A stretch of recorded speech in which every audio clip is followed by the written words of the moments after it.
দিয়ে যাওয়া নয়, মরা হাতি লাখ টাকা দাম। আমরা অনেকেই তাহলে হাতিটা মারতে হয় আগে। না না মারা এটা অন্যভাবে। তাহলে হাতিটা মারতে হয়। নমস্কার, আইজ অন বেঙ্গলের পর্দায় আপনাদের স্বাগত জানাই।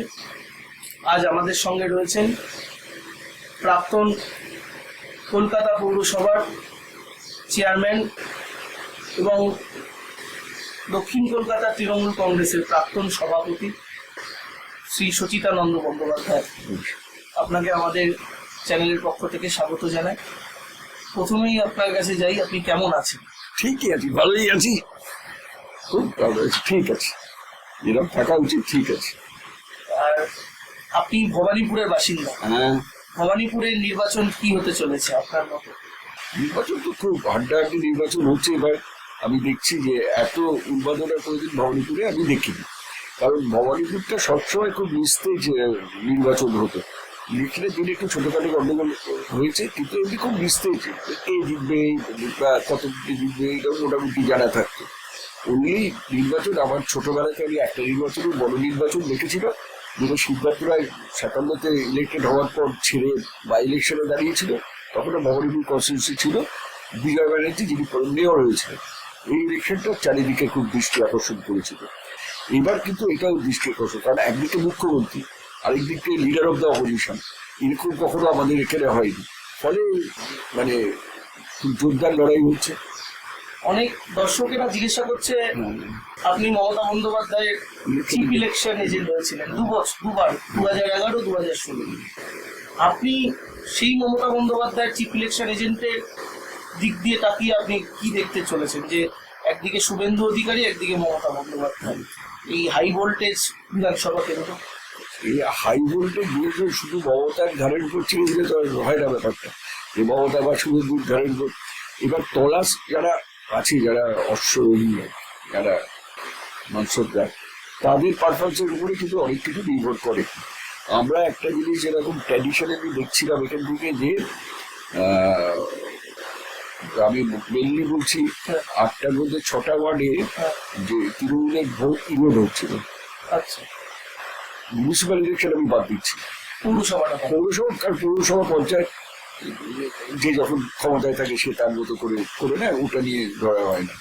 কিন্তু যখনই আমরা অ্যাসেম্বলি পার্লামেন্ট দেখতে ইরোড হচ্ছে, তো এইটা যাদের উপর দায়িত্ব ছিল আটকানোর, একবার মানে ভুল হতে পারে, একটা ইলেকশন ভুল হতে পারে ধারে কাছে, তারপরে তো সেটা কি করে কমানো যায়? একদিনে কমানো যায় না। আপনি ধরুন পার্লামেন্টে 3000 ডাউন আছে, আপনি পরে মিউনিসিপ্যালিটি খেটে ওটাকে 1500 করতে পারেন। আমি বুঝি না 3000 এখন এগুলো সবভাবে মিউনিসিপ্যাল ইলেকশন করলে আর কি। তো বাট ইট উইল টাইম, আপনি আবার 3000 করলে তারপরে যেটা পার্লামেন্ট বা এটা অ্যাসেম্বলি আসবে সেটা তো আরো কমাতে পারেন। তো আপনাকে সেগুলো ভেবে করতে হবে। সেই কাজগুলো কিন্তু ভালো করে হয়নি। এবং আমি মমতা বন্দ্যোপাধ্যায় যা ইকোনমিক্যালি নিশ্চয়ই তারও একটা এজেন্ডা আছে যে কাজগুলো, সেগুলো লোকের কাছে ঠিক করে তুলে ধরা হচ্ছে না। এটাই কিন্তু অ্যাডভান্টেজ হচ্ছে বিজেপি। একটা জায়গাতে হয়ে গেছে কি ব্যক্তিগত কুৎসা, ব্যক্তিগত মানে এইটাতেই খুব ব্যাপারটা চলে এসছে। রাজনৈতিক কথাবার্তার পরিসর খুব কমে গেছে। আপনি এখন আগে যেরকম যেটা হতো ঘন ঘন মিছিল হতো, ঘন ঘন স্ট্রিট করার হতো, এখন কিন্তু সেগুলো আর হয় না। এখন পর্যন্ত কটা স্ট্রিট করার হতো হয় না। আপনি আরো দেখবেন এই স্ট্রিট করার গুলোতে বক্তার অভাব, আপনি লোকাল বক্তাই পাবেন না। যদি কেউ ভালো করে তাকে কোথাও থেকে নিয়ে আসতে হবে। সেই জন্য ব্যাপারটা ঘাটা ব্যাপার আছে। হ্যাঁ, এবং ধর্ম, যেটাকে আমি চিরকাল, আমি খুব ধার্মিক লোক, আমি খুব ধার্মিক, সেহেতু আমি কিন্তু ধর্ম নিরপেক্ষতা বিশ্বাস করি। ধার্মিক হওয়া আর ধর্ম উন্নত হওয়া, দুটো ধর্মান্ধ হওয়া, দুটো কিন্তু এক জিনিস নয়। এই জিনিসটা বেসিক্যালি বুঝতে হবে। আমি যখন আসছিলাম আমি দেখলাম একটা জগন্নাথের ছবি দিয়ে জয় বাংলা লেখা। জয় বাংলা জগন্নাথ এক জিনিস নয়, এটা ওর সাথে কিন্তু মানায় না। আর আপনি যদি বলেন স্পেসিফিক্যালি ধর্মের কথাও বলেন, আমি ধর্ম নিয়ে আলোচনা করতে রাজি আছি। যদি বাঙালিদের কোনো দেবতা থাকে সেটা হলো মা কালী। আপনি মানতে পারেন না মানতে, সেটা তো কথা, যে আপনি কালীবাড়ি না দিতে পারেন, আমি শ্রীকৃষ্ণ হতে পারেন, সেটা ব্যক্তিগত। কিন্তু মেজরিটি অফ দ্য বাঙালি, কারণ আমাদের একটা প্রভাব ছিল যেটা জানি না, যে ওই 3 জন বাঙালি একসাথে হলে একটা ক্লাব করে, 4 জন বাঙালি হলে একটা কালী মন্দির করে, এটাই ছিল। কিন্তু আবার একজনের চাওয়া দিয়ে সারা বাংলার চাওয়াটাকে এক করে দেওয়াটা তো ঠিক নয়। তো আজকে কি হচ্ছে, কোথায় মুসলমান, কোথায় হিন্দু, কোথায় রাজবংশী, কোথায় মাতুয়া, আপনি দেখুন এই কোনো উন্নয়নের কথা নেই, সেই নিয়ে যে ডিবেট হওয়ার কথা নেই, কোনো স্ট্যাটিস্টিক্স নেই, কোনো ডাটা নেই। যারা বড় বক্তা আছে তাদেরকে যদি স্ট্যাটিস্টিক্স ডাটা কিভাবে উন্নয়ন হবে, কেন, এইগুলো শুনতে চান আপনি, তাকে তো আমিও বলতে পারি আমার মতো সাধারণত, এই তুমি চোর আছো, কোনো প্রমাণের দরকার নেই, এই তুমি গুন্ডা আছো, এই ওখান থেকে আসছে ভোট লুট করতে। এইসব তো খুব ছোট মাপের কথাবার্তা বড় মাপের লোকের মুখে শুনতে পাচ্ছি।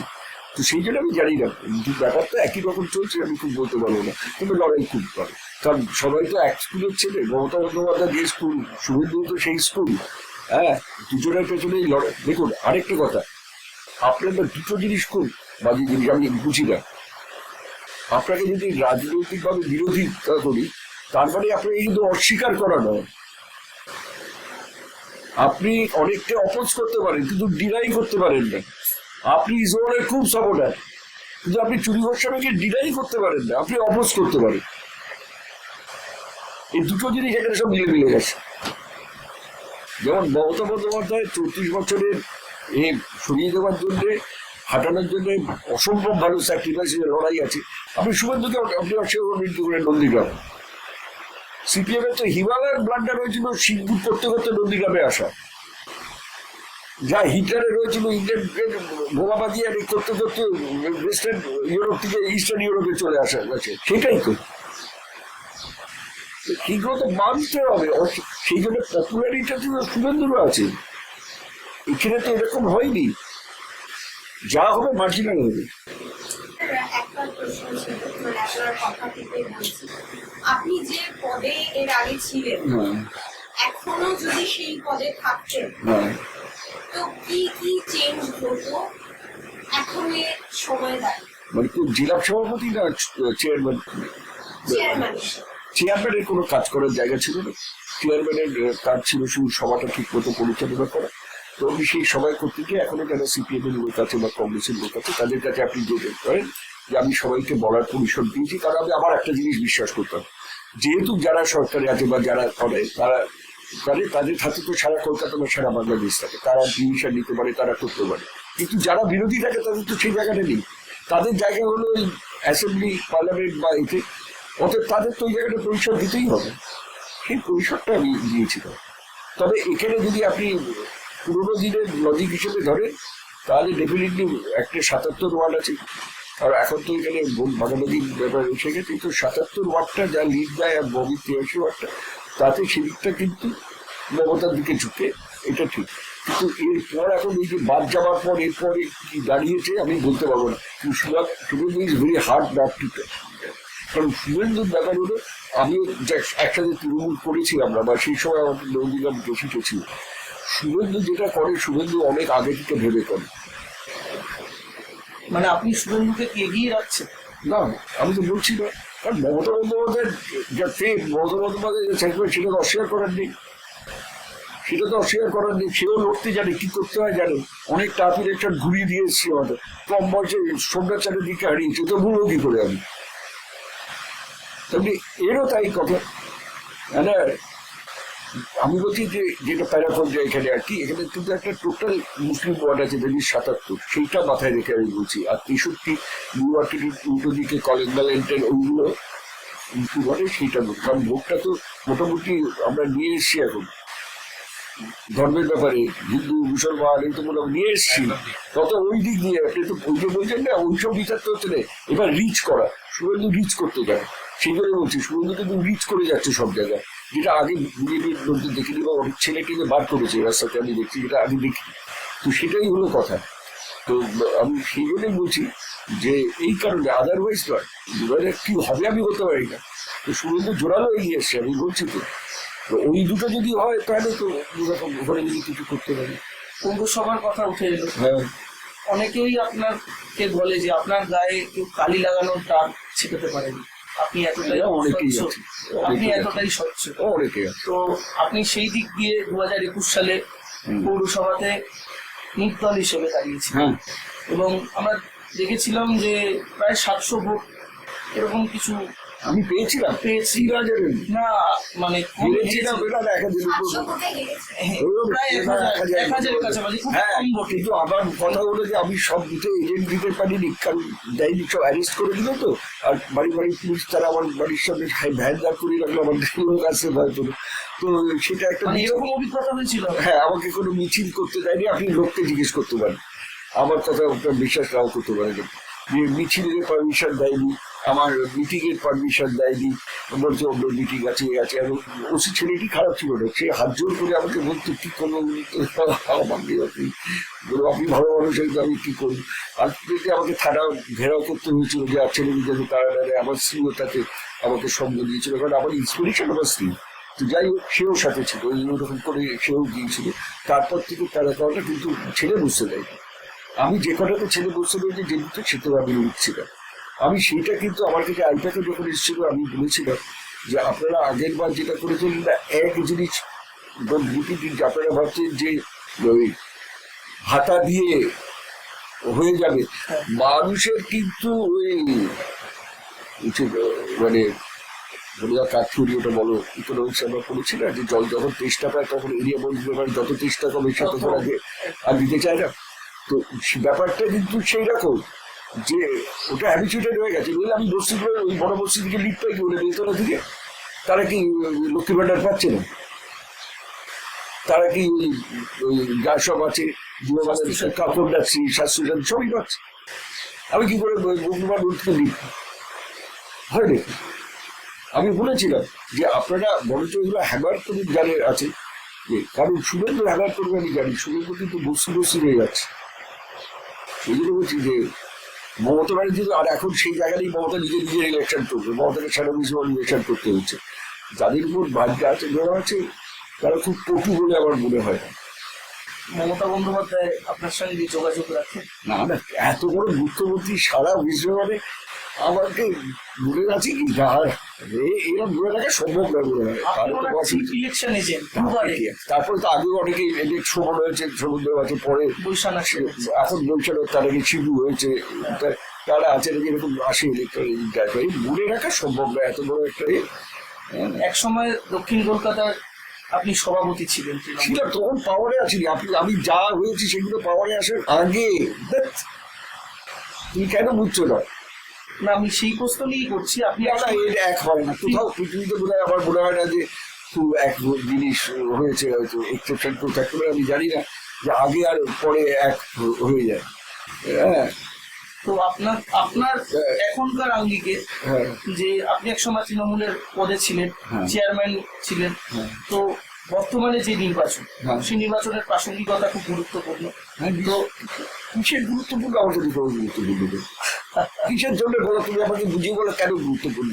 তোমার কি অর্থনৈতিক রাজনৈতিক সব পাল্টে যাবে? Variation difference is very narrow, ভাগ বিরোধ খুব কম, কিচ্ছু ডিফারেন্স নেই। অর্থনীতি নিয়ে কোনো আলোচনাই হয়নি এখানে। হলে তো আমরা শুনে শিক্ষিত হতে পারতাম। ওরা হয়েছে তাহলে তো শিক্ষিত হতে পারতাম, আমরা তো জানতে পারতাম। আমাদের এডুকেটিং করলো না তো, যে ইলেকশনটা কিসের উপর হচ্ছে। 2 বছর আমার উত্তর নেই, কোথায় ভাতা দিতে হবে? অপশন টাকার মতো 1.5 আর 3, কংগ্রেস বললো 2, বিজেপি বললো 3, অপশন টাকা। এটা কি? এটা ইলেকশন, প্রত্যেকে টাকা আসবে। বলতে পেরেছি কেউ যে একটা ঝরঝরে ফুটে ফাটা স্টেট, প্রত্যেকে টাকা আসবে বলুন তো? দুজনে যে বলে দিয়ে গেল, প্রত্যেকে টাকা আসবে। সবকিছু সরিয়ে দিও, তাও আমাদের শেষ প্রশ্ন, মানে প্রশ্ন বলতে গেলে আপনার কাছে আমাদের দর্শকদের জিজ্ঞাসা যে টিএমসি কে মানুষ আপনার দেখা 3টে কারণে কেন ভোট দিতে চায়? প্রথম হলো একটা কথা, মানুষ দেখবেন একটা জায়গাতে এইসব মানুষের পিঠ থেকে যায়। তো লেখপটটা দেখেছো, মানুষের কিন্তু পিঠ থেকে দিয়েছে। এই যে আমাদের অবদানটা, সেটা তো আরম্ভ লেখপট থেকে। হাজারো হাজারো ফ্যাক্টরি উঠে যাওয়া, উন্নয়ন স্তব্ধ হয়ে যাওয়া, এবং ভাতা ব্যাপারটা কিন্তু কমিউনিস্টের প্রথমে রয়েছে এখানে। বার্ধক্য ভাতা 100 টাকা, এই রাস্তা দেখিয়েছে ওরাই।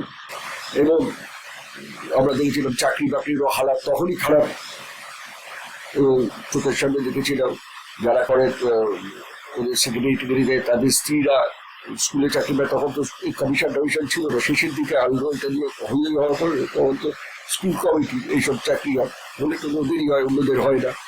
জায়গা কংস পরিসর কমে যাচ্ছে। এবং তারপরে লালচোর জায়গায় জায়গায় পাড়া টাড়াতে যারা সিনিয়র লোক ছিল তাদের ইজ্জত খেয়ে দিয়েছে এবং মানুষকে বোঝাতে চেষ্টা করেছে যে পাড়া নয়, প্রতিবেশী নয়, দল আগে। এই জিনিস আরেকটা জিনিস দেখবেন যে কমিউনিস্টের কাছে দুটো জিনিস খুব, এসব জিনিস খুব বলে না, যে দুটো জিনিস খুব মাইনাস, ওরা কিন্তু দুটোকে পছন্দ করে না, এক দাড়ি এক নাড়ি, এই দুটো জিনিস কমিউনিস্টরা কোনোদিন পছন্দ করে না। আপনি দেখবেন না ইদানিং সব হয়েছে, এবং আমার মনে হয় বৃন্দা কারার প্রথম, তাও প্রকাশ কারাটের মধ্যে ওদের পলিটগুলোতে জায়গা পেয়েছে। কোনোদিন পলিটগুলোতে আপনি দেখবেন না কোনো মুসলমান আর আপনার মনে হয় 90-এর দশক পর্যন্ত যতক্ষণ অবস্থা খারাপ হয়েছে ওদের জায়গা পেয়েছে। এটা ওদের নয়, সারা পৃথিবীতে। আপনি সোভিয়েত ইউনিয়নে তো তাজিকিস্তান, উজবেকিস্তান এত তো মুসলিম ট্রেন, একটা মুসলিম লিডারের নাম বলুন তো, একটা মহিলা লিডারের নাম, চায়নার বলুন তো, মায়ের বউ বলে সে ছড়ি ঘুরিয়েছিল। ওখানে তো জাঙ্গিয়াকে তো অত মুসলমান আছে, একটা রিপ্রেজেন্টেশন বলুন তো, মহিলা রিপ্রেজেন্টেশন ওরা সব করে না, এইসব করে ফাঁদে করে করছে। এখন তো ওরা মন্দিরেও যাচ্ছে। তো এই অবদানের এগেস্টে, রক্তচক্ষুর এগেস্টে মমতা বন্দ্যোপাধ্যায় দাঁড়িয়েছিল, কংগ্রেস আদার লিডাররা অ্যাডজাস্টমেন্ট করে নিয়েছিল। এবং যারা সিপিএমের বিরুদ্ধে লড়তে ছিল সেই রকম ক্যাডার, মমতা যে ক্যাডার পেয়েছিল তারা ভাগ্যের কথা। মানে যারা 30 বছর মার খেয়ে করে তারা কিন্তু লড়াই করবো বলে মমতা বন্দ্যোপাধ্যায়ের পাশে দাঁড়িয়েছে সেই সময়। তো এইরকম একটা লিডার, এইরকম ক্যাডার, এবং তারা মোবাইল সবাই। ফলে সেদিনকে মানুষ দেখেছিল একটা ভরসা, একে ভোট দিয়ে দিই, এই ভরসা একে পাল্টাতে পারে, একে ভোট দিয়েছিল। এখন এই যে ছোট ছোট মিউনিসিপাল ইলেকশন আমি যেটা বললাম, এখানে এতটা তারা তৃণমূলযুক্ত ছিল লোকাল লিডারের উপর, তারা আরো বিজেপি ছিল, কংগ্রেস ছিল, সিপিএম ছিল, সবাই ছিল। সেখানে তাদের থেকে বেশি আমি ভোট পেয়ে তারা আমার বছর দিলে যে এটা পারবে, লড়তে পারবে এই লোকগুলোর সাথে। তো তাকে ভোট দিতে আছে। এখানে ভাবে তৃণমূলের পার্টি প্রেসিডেন্ট থাকে, যিনি আছেন তিনি তার ভাই, এলআইসি সবকিছু, তা সত্ত্বেও দিয়েছিল। ঠিক এই কারণে মমতা ব্যানার্জিকে তো একটা লোক, কিন্তু আমি বললো একটা লোক হয় না, আমরা সবাইকে নিয়ে, আমরা পরের লোকটা বড়া হয়ে গেছে, তাদের দিকে দৃষ্টি হয়নি, তারা কিছু পার্টি টানতে পারারই শক্তি নেই। এবং যাদের শক্তি থাকতে পারে তারা খুব জায়গা পায়নি। আমরা একদম শেষে চলে এসেছি আমাদের আজকের এই ইন্টারভিউ বা পডকাস্টে।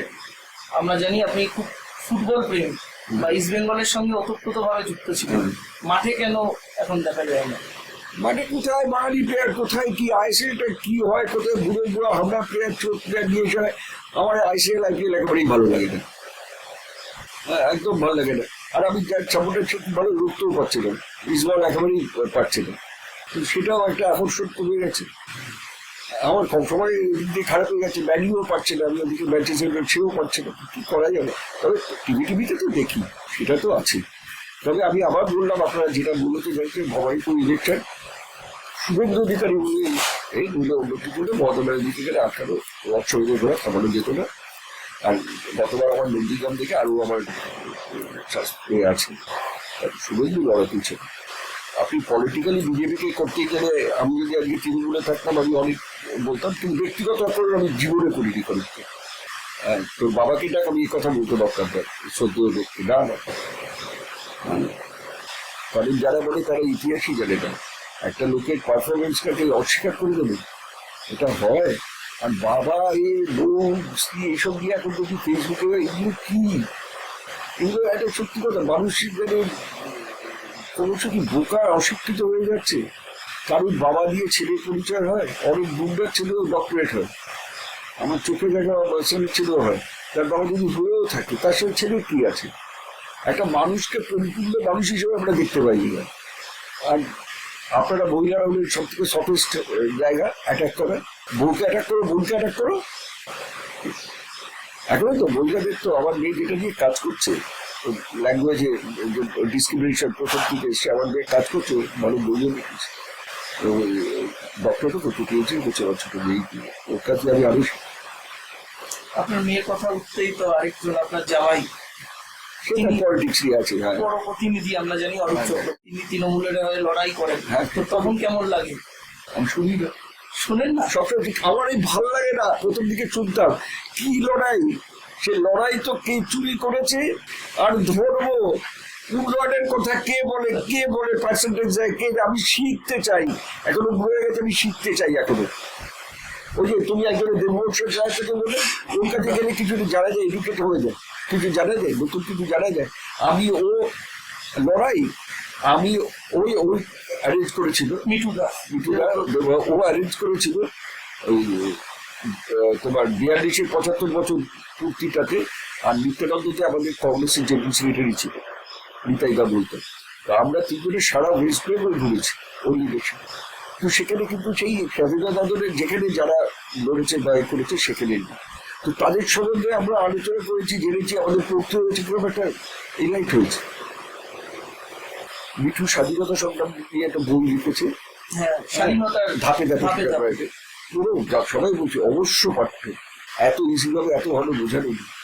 তো এদের সাথে সৌগতর সাথে থাকলে ওদের তুমি কিছু জানতে পারবে, করতে পারবে। অধ্যাপক সৌগত। হ্যাঁ বল। কিন্তু সৌগত তো প্রেশারে আছে, সৌগত আছে, এ আছে, আমি কিন্তু এখন কি যে তুমি লড়াইটা কি হয় বলো, তুমি বলো যে লড়াইটা তুমি কি খেতো, কি জানো, কি জানো। অসংখ্য ধন্যবাদ আইজ অন বেঙ্গলের পর্দায়। আর কিছু বলবেন আমাদের চ্যানেলের দর্শকদের জন্য? আমি নিশ্চয়ই বলবো, ওরা নতুন এসছে, হ্যাঁ, ওদেরটা তোমরা দেখুন, আপনারা জানতে পারবেন অনেক কিছু। ওরা এরকম মতো আপনাদের মতো হারিয়ে যাওয়া লোকের কাছেও আসছে, হয়তো দেখবেন আপনারই চেনা অনেক লোককে পেয়ে যাবেন এদের চ্যানেলের মাধ্যমে। আপনারা দেখুন, হারিয়ে যাওয়া নয়, মরা হাতি লাখ টাকা দাম।